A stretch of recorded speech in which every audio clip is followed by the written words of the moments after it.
Le château des Demoiselles est situé dans le Haut-Var, en Dracénie, à côté de Draguignan, à peu près à mi-distance dans la région PACA, entre Marseille et Monaco.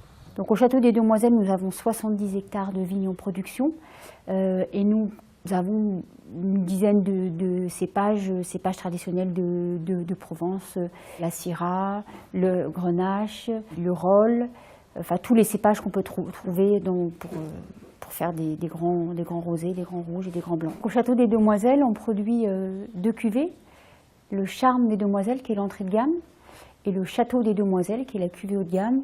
Et les deux gammes sont déclinées dans les 3 couleurs, rosé, blanc et rouge.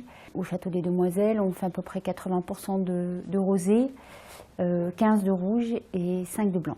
Alors le Charme, c'est vraiment le vin de plaisir immédiat, friand. Les rosés sont très faciles à boire. Les rouges, de même, ne sont pas passés en barrique, donc c'est des rouges très fruités, qu'on peut même boire un petit peu frais en été. Et des blancs très aromatiques. Au niveau du Château des Demoiselles, on passe sur une gamme qui a beaucoup plus de complexité.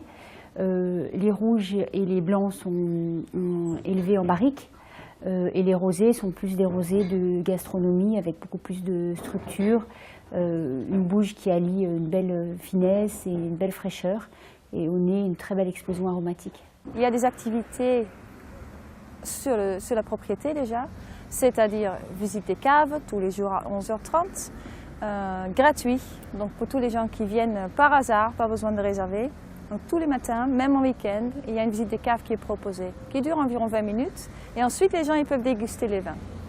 Et au Château des Demoiselles, on a donc la possibilité de réceptionner ces groupes ainsi que les particuliers en 5 langues.